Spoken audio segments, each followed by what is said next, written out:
The noise around Old Trafford has been booming. Every pundit, every radio phone-in, every headline. I'm not getting the best out of this. It's not happening. So I'm going to have to change one or two things to try and get to win football games. You can't just say my philosophy's eventually going to win games, because at the moment it's not. So you'd have to go in and say, right, they need a new manager because this one isn't going to be successful. Seems to agree on one thing. Ruben Amorim's Manchester United have lost their identity. So of those managers who've been appointed to existing Premier League clubs, he is one of the worst. Is Amorim still the right man for the job? No. You want to see him gone? Yeah. Quicker the better. No, definitely not. Not now. I think that's enough. The results look grim, the formations confusing, and the patience of supporters thinner than ever. On paper, it's a familiar story, another foreign manager overwhelmed by English football. But that version, the one filling front pages and fueling rants, hides what's really happening. Because beneath the frustration and the jokes, Amorim isn't failing to adapt. He's rebuilding from the ashes. So very politely, can you answer my question? Do you need a new goalkeeper if you're going to... Yeah, I know you want one question, but you choose the questions, I choose the answer. My answer is that we need to improve every position on the field. And the proof starts with two players everyone underestimated, Senne Lammens and Mason Mount. When fans talk about United's decline, they usually start with chaos at the back, unforced errors, confusion under pressure, a defence that never trusted the man behind them. Amorim's team has conceded 28 more goals than Arsenal did, and they've really struggled for clean sheets. And they've conceded 3 or more goals on 9 occasions as well. They let in 4 at Newcastle and Brentford at the back end of last season. After a year of nerves every time the keeper touched the ball, Amorim made a decision that barely made headlines. He brought in Senne Lammens. To most of England, he was a mystery. No big club experience, no fanfare, just a young Belgian arriving quietly at a club drowning in scrutiny. It didn't take long for that calmness to become his greatest weapon. Lammens turned the conversation from panic to poise. He doesn't fly across goal for highlight saves, he reshapes the entire tempo of play. When strikers close him down, there's no panic clearance, just a simple angled pass to the nearest centre-back. It seems ordinary until you notice what it does to everyone else. Defenders start showing for the ball, midfielders drop in, and suddenly, United look composed instead of cornered. Amorim didn't need a showman in goal, he needed a stabiliser. Under pressure, Lammens carries the ball as if the pitch has slowed. He invites the press, waits that extra heartbeat, and releases the ball into exactly the pocket Amorim's build-up demands. That single moment, risk managed with calculation, starts entire attacking waves, because now the wingbacks can push high without fear, the defensive line can compress space, and United reclaim something they've lacked for years, controlled aggression. Look at the numbers and the impact is obvious. Fewer long clearances than any other top 6 side, more completed short sequences leading directly to attacks. It isn't luck, it's design. Lammens became the heartbeat of a structure that thrives on precision.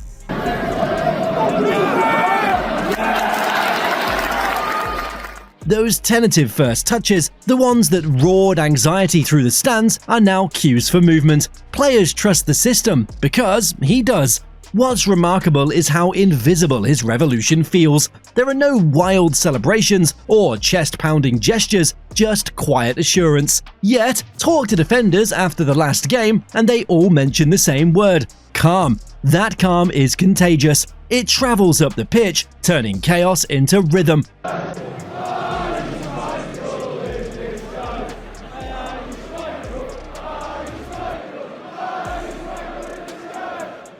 And for all the accusations that Amorim can't adapt to the Premier League, a keeper like Lammens is the clearest sign that he already has. He rebuilt the foundation before anyone even noticed. Once the backline found balance, the next problem was obvious: creativity. Mason Mount was supposed to be the answer long ago, but by the time Amorim arrived, he was part of the problem. Injuries, positional confusion, and constant tactical reboots had drained him of the energy that made him special at Chelsea. The media labelled him overpaid, overrated, and lost. When he returned from yet another setback, few expected anything different. Instead, Amorim gave him something none of his previous managers had offered, a clear blueprint. In Amorim's system, Mount isn't a traditional playmaker. He's what the Portuguese coach calls an interior connector, the bridge linking midfield recycling to the final third explosion. He drifts between lines, never anchored, reading triggers rather than chasing them. When Lammens releases early through the centre-backs, Mount is already scanning, timing his drop toward the halfway line. One clean touch later, he's spun between opposition midfielders, feeding Bruno Fernandes or sliding the ball into space for the right wing-back. It's deliberate choreography that turns possession into progression. Watch his body language now compared to 6 months ago. Then, he looked like a player trying to justify a transfer fee. Now, he moves like someone who belongs to the rhythm. His passes are shorter, sharper, angled to accelerate attacks rather than kill them. The beauty of Amorim's setup is that it frees Mount to do less but achieve more. When he drifts wide, it's never random. It's a trigger for the wing-back to invert, pulling defenders inward and freeing United's runners. When he passes, it's surgical, cutting off passing lanes rather than launching hopeless sprints. For a team mocked for running without purpose, Mount's pressing typifies the new method.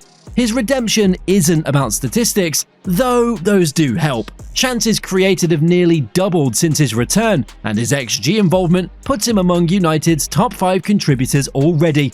But the real story is emotional. Mount had become a symbol of stagnation, a talented player fading under the weight of expectation.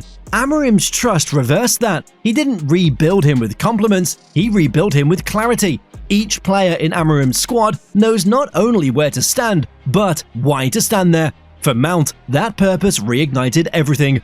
Think back to the match against Sunderland. It wasn't a landmark win by scoreline alone, it was proof of concept.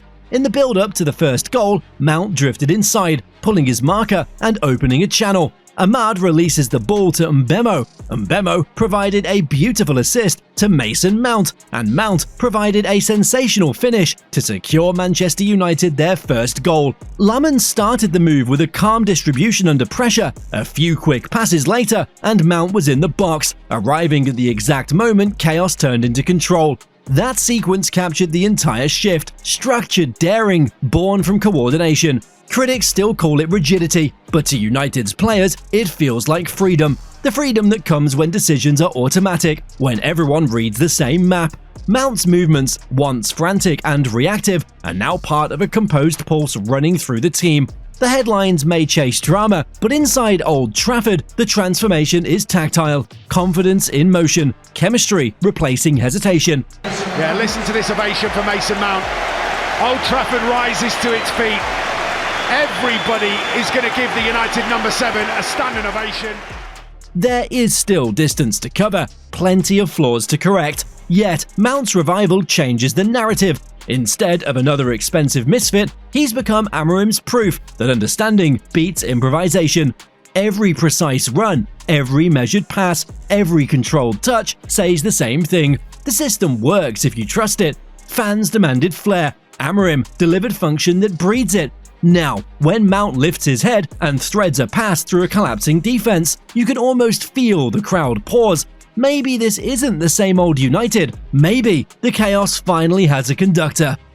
By the time Amorim walked into Carrington, United were a club that changed managers like fashion trends. Every predecessor talked about culture, identity, fresh starts, but none of them survived long enough to build one. So, when the headlines call him naive or out of his depth, it's easy noise to repeat. There's not much I want to say that I haven't said before. In no particular order, the job is obviously way too big for him. He's in no way capable of being Manchester United manager. Yet, look at his week-to-week routine, and you'll see the opposite of naive. Amorim walks in like an engineer inspecting pressure valves. Every training session begins with the same principle: repetition until instinct. The cameras don't catch it, but his mornings start in the analysis room instead of the press zone. Assistants say he can spend an hour replaying single passing patterns. Amorim got his tactics board there. Noticing how one mistimed movement up the chain destroys an entire attack. Assistants say he can spend an hour replaying single passing patterns, noticing how one mistimed movement up the chain destroys an entire attack. It's all season, but this is taking it to a new level. He's stood. To fans, it might look like over-planning, To him, it's pattern recognition, the secret to consistency in a league obsessed with chaos. When questioned about results, he rarely blames individuals. The focus is always mechanics, spacing, anticipation. The detachment feels cold, but it is calculated. I try to show that to the players and then try to battle that narrative. He learned it during Sporting Lisbon's darkest years. There, he inherited a club fractured by fan violence and boardroom rifts.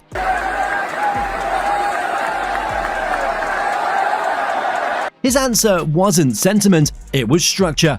25 departures later, a group of teenagers and cast-offs won the title. Amorim calls that process surgery without anesthesia, a phrase his players still quote. He repeats it at Old Trafford whenever journalists ask about long-term vision, because you can't rebuild the body without cutting into the muscle first. The same philosophy explains why certain stars vanished quietly from the starting 11. It wasn't punishment, it was prototype correction. If a player doesn't fit the geometry of his press or respond in the correct second phase, he's rotated out. Harsh, yes, but that's how Amorim replaces chaos with coherence. And slowly, results have stopped contradicting performances. Great things. What I see in training, it's more freedom. Yeah. You know, that is the key point. It's not I think we are improving. The team's shape compresses tighter, distances between lines have shrunk, and their transitions finally resemble those that made Sporting ruthless. Still, critics circle like clockwork. Wayne Rooney calls him too stubborn. What is going on at Man United? This is not Man United. That's the whole football club.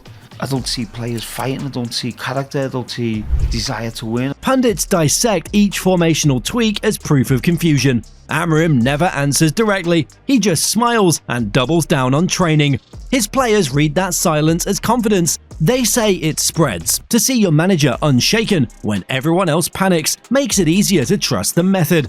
Sir Jim Ratcliffe's declaration of 3 years' faith only reinforced it. Yeah, I mean, I would say Ruben, he needs to demonstrate he's a great coach over 3 years. Critics mocked the timeline as unrealistic, but inside the club it landed as permission to learn without fear of instant execution. In truth, Amorim's biggest gamble isn't tactical, it's psychological. He's betting that time and system discipline will outlast the Premier League's appetite for spectacle. Now, Ruben Amorim himself has made it clear that that's just the way he is, and he is not going to change for anybody. Each match might look mechanical from the stands, but within that machinery, he's instilling personality, piece by piece. You see it when Ahmad harasses fullbacks until the crowd roars approval, or when Mainu recovers from errors by instantly demanding the ball again. Those aren't coincidences, they're cultural rewiring. Ask anyone close to the squad, and they'll tell you his most common phrase: control is courage. It sounds paradoxical until you watch them play. Courage isn't chasing every duel, it's holding position when the chaos tempts you to scatter. That's the transformation he's quietly engineering. A team that doesn't mistake frenzy for fight. It's why, even after brutal defeats, the dressing room doesn't unravel. The blueprint remains on the wall, literally. Amorim's diagrams taped beside player quotes about patience. They have to understand the game. It's not understanding a system. They don't have to grow up playing in 3-4-3. They have to understand the game. This isn't the noise of a manager losing control, it's the hum of one rediscovering it. United's new identity isn't loud yet, but you can hear it forming in the rhythm of their passes. Amorim's job is imagination with discipline, belief without noise. The critics call that arrogance. History might call it foresight. Strip away the headlines and the damning initial results, and you see Amorim's project whispering progress. Key technical data shows efficiency replacing chaos, proven by the composure of Lammens and the tactical rhythm found in the team. And they're a big team, aggressive, and the keeper comes out and claims it. That feeling of looking down at him on the floor when he's getting back up and you're going, you know what, that's my keeper, man.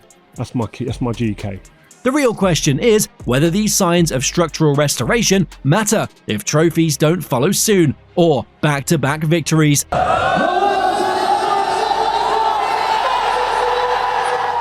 Which is why we ask, is this evolution disguised as struggle? Or should Amorim's long-term blueprint be thrown out? Drop your verdict below. Do you see failure or the first draft of order forming at Old Trafford?